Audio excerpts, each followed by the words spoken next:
بسم اللہ الرحمن الرحیم۔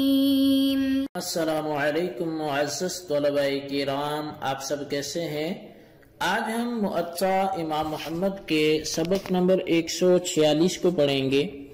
آج کے ہمارے سبق کا عنوان ہے محرم کا قربانی کے جانور سے چیچڑ نکالنے کا بیان۔ آج کے سبق میں ہم مختلف 3 ابواب کو پڑھیں گے۔ ایک تو یہی ہے جس کا عنوان باب الحلمۃ والقراد ینزعہ المحرم یا ینزعہ المحرم، کہ یہ باب محرم کا قربانی کے جانور سے چیچڑ اور اس کا بچہ نکالنے کے حوالے سے ہے۔ اس کے بعد جو ہم دوسرا باب پڑھیں گے وہ ہے باب لبس المنطقۃ والہمیان للمحرم، کہ یہ باب جو ہے وہ محرم کے لیے پیٹی اور تھیلی باندھنے کے حوالے سے ہے، یعنی زاد راہ وغیرہ کے حوالے سے ہے، اور جو سفر کے اخراجات ہیں۔ اسی طرح تیسرا جو ہمارا باب ہے وہ ہے باب المحرم یحک جلدہ، کہ یہ اس محرم کے حوالے سے باب ہے جو اپنے جسم کو کھرچتا رہتا ہے، خارش کرتا رہتا ہے۔ تو بہرحال ان 3 ابواب کے حوالے سے ہم آج کلام کریں گے۔ تو آئیے سب سے پہلے باب کی پہلی حدیث کو پڑھتے ہیں۔ امام محمد رحمۃ اللہ علیہ لکھتے ہیں اخبرنا مالک اخبرنا نافع ان عبد اللہ بن عمر رضی اللہ عنہما كان يكره ان ينزع المحرم حلمة او قرادا عن بعيره۔ امام محمد رحمۃ اللہ علیہ فرماتے ہیں کہ ہمیں امام مالک نے حضرت نافع سے خبر دی کہ حضرت عبداللہ بن عمر رضی اللہ عنہما محرم کے لیے اپنے اونٹ سے پسو یا جوں اتار پھینکنے کو مکروہ سمجھتے تھے۔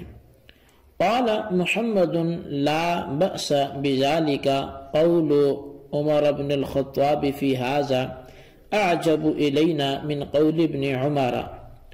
امام محمد رحمۃ اللہ علیہ فرماتے ہیں کہ ایسا کرنے میں کوئی حرج نہیں ہے، اور اس بارے میں ہمارے نزدیک حضرت عبداللہ بن عمر رضی اللہ عنہما کی نسبت ان کے والد حضرت عمر رضی اللہ عنہ کا قول وہ زیادہ پسندیدہ ہے۔ اخبرنا مالک حدثنا عبداللہ بن عمر بن حفص بن عاصم بن عمر بن الخطاب عن محمد بن ابراہیم التیمی عن ربیعۃ بن عبد اللہ بن الہدیر قال رأيت عمر بن الخطاب رضی اللہ عنہ يقرد بعیرہ بالسقیا وهو محرم فيجعله في طین۔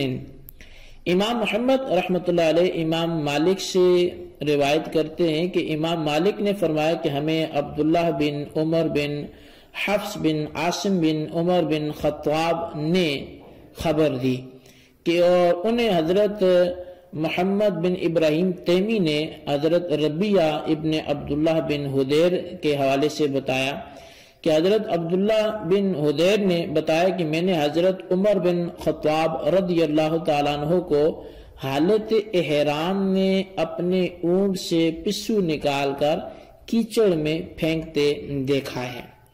قال محمد وبهذا نأخذ لا بأس به وهو قول ابی حنیفة والعامة من فقهائنا۔ امام محمد رحمۃ اللہ علیہ فرماتے ہیں کہ ہمارا احناف کا اسی پر عمل ہے، اور ایسا کرنے میں ہم کوئی حرج نہیں سمجھتے، اور یہی قول امام اعظم امام ابو حنیفہ رضی اللہ تعالی عنہ اور ہمارے دیگر فقہائے کرام کا بھی ہے۔ اچھا، اب یہاں پہ آ کے احادیث کا سلسلہ بھی مکمل ہوا، اور امام محمد رحمۃ اللہ علیہ نے احناف کا مذہب بھی بیان کر چکا ہے۔ اچھا، آپ اس باب کی روایات سے یہ تو جان چکے ہیں اور سمجھ چکے ہیں کہ حضرت عمر بن خطاب رضی اللہ عنہ اور آپ کے صاحبزادے حضرت عبداللہ بن عمر رضی اللہ تعالی عنہ ماں کے درمیان حالت احرام میں اپنے اونٹ کے بالوں میں چھپے پسو یا جوں وغیرہ نکال کر پھینکنے میں اختلاف ہے. یعنی ایک طرف حضرت عبداللہ بن عمر ہے اور دوسری طرف حضرت خلیفہ ثانی عمر فاروق اعظم رضی اللہ تعالی عنہ ہیں. اچھا، اب اس بارے میں احناف نے کون سا مذہب اپنایا، عبداللہ بن عمر والا یا حضرت عمر والا؟ تو احناف نے حضرت عمر بن خطاب رضی اللہ عنہ کے قول پہ عمل کیا. لہٰذا اگر کوئی محرم ایسا کرتا ہے تو نہ اسے اس کی وجہ سے صدقہ دینا واجب ہوگا اور نہ ہی گناہ کا مرتکب ہوگا. موطا امام مالک رضی اللہ عنہ میں روایت مذکورہ کے آخر میں امام مالک نے اپنا مسلک اس بارے میں یوں بیان فرمایا ہے کہ میں اسے مکروہ سمجھتا ہوں. گویا ان کا مسلک حضرت عبداللہ بن عمر رضی اللہ عنہما کے قول پر ہے. دونوں مذاہب کا نتیجہ وہ بصورت وجوب صدقہ اور عدم وجوب کے نکلے گا. امام مالک کے نزدیک اس فعل کا مرتکب لازماً صدقہ کرے گا، لیکن احناف کے نزدیک اس فعل کے ارتکاب کرنے والے پر کچھ بھی لازم نہیں آئے گا. باب لبس المنطقۃ والہمیان للمحرم. یہ اب باب ہمارا شروع ہو گیا کہ محرم کے لیے زادِ راہ اور تھیلی باندھنے کے حوالے سے. اخبرنا مالک حدثنا نافع ان ابن عمر کان یکرہ لبس المنطقۃ للمحرم. امام محمد رحمۃ اللہ علیہ امام مالک سے روایت کرتے ہیں کہ انہوں نے کہا کہ ہمیں حضرت نافع نے بتایا کہ حضرت عبداللہ بن عمر رضی اللہ عنہما محرم کے لیے پیٹی باندھنے کو مکروہ سمجھتے تھے. قال محمد هذا ايضا لا بأس به قد رخص غير واحد من الفقهاء في لبس الهميان للمحرم وقال استوثق من نفقتك. امام محمد رحمۃ اللہ علیہ کہتے ہیں کہ یہ عمل کرنے میں کوئی حرج نہیں ہے. یعنی احناف کا نظریہ یہی ہے کہ اگر کوئی زیادہ راہ لیتا ہے، تھیلی باندھتا ہے، تو اس میں کوئی حرج نہیں ہے. تمام فقہائے کرام نے محرم کے لیے پیٹی باندھنے کی رخصت عطا فرمائی اور کہا ہے کہ اپنا زادہ راہ خوب مضبوطی سے باندھو. اچھا، اب محرم کے لیے پیٹی باندھنے کے مسئلے میں امام محمد رحمۃ اللہ علیہ نے حضرت عبداللہ بن عمر رضی اللہ عنہما کے قول کے مطابق کراہت کا قول نہیں کیا، کیونکہ اس بارے میں اکثر فقہائے کرام عدم کراہت کے قائل ہیں. اب ان حضرات کو جائز قرار دینا از خود وہ ایسا نہیں ہے کہ وہ قیاس پر مبنی ہو، بلکہ ام المؤمنین حضرت عائشہ صدیقہ عتیقہ رضی اللہ تعالی عنہ سے اس بارے میں روایت اصل میں موجود ہے، اور یہ فقہائے کرام اس روایت کی بنیاد پر حضرت عبداللہ بن عمر رضی اللہ عنہما کے قول کی مخالفت کرتے ہیں.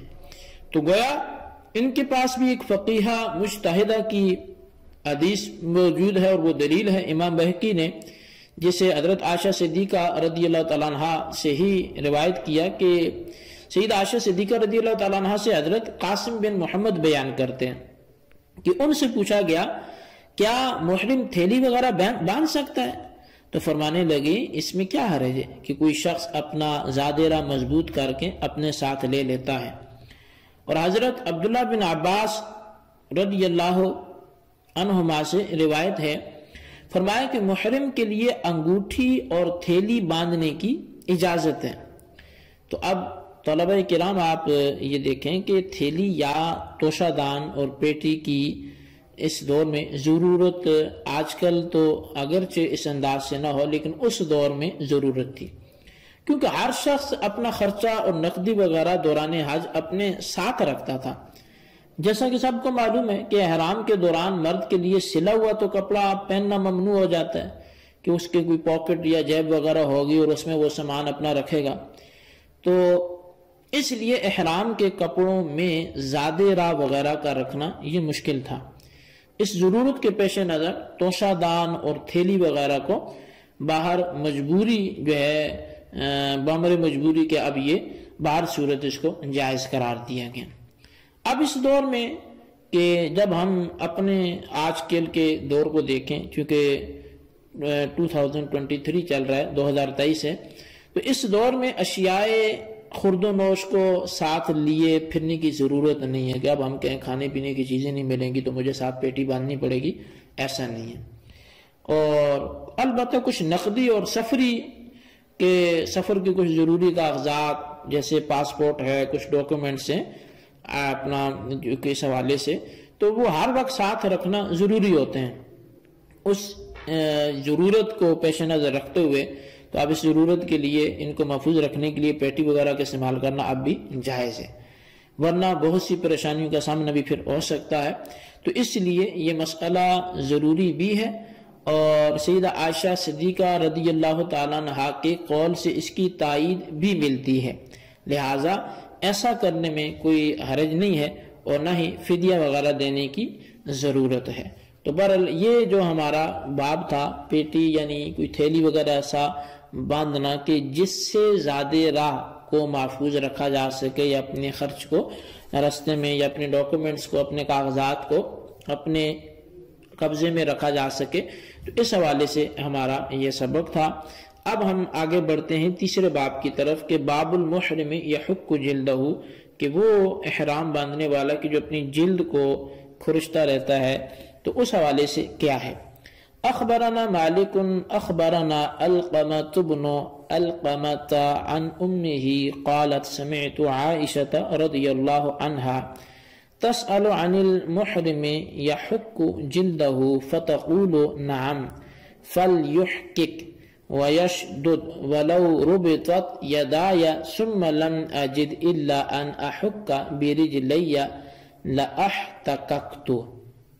امام محمد رحمۃ اللہ علیہ آپ امام مالک سے حدیث پاک نقل کرتے ہیں، امام مالک نے فرمایا کہ ہمیں علقمہ بن علقمہ نے اپنی والدہ ماجدہ سے خبر دی کہ میں نے حضرت سیدہ عائشہ صدیقہ رضی اللہ تعالیٰ عنہا سے سنا، جب ان سے پوچھا گیا کہ کیا محرم اپنے جسم کو کھجلا سکتا ہے، تو حضرت عائشہ صدیقہ رضی اللہ تعالیٰ عنہا نے فرمایا ہاں ضرور کھجلائے اور خوب کھجلائے، اور اگر بالفرض میرے ہاتھ باندھ دیے جائیں اور میں کھجلانے کی شدید ضرورت محسوس کروں، پھر مجھے اس کی سوا اور کوئی طریقہ نہیں نظر آئے گا کہ میں اپنے پاؤں سے کھجلاؤں، تو میں پاؤں سے ہی کھجلاؤں گی۔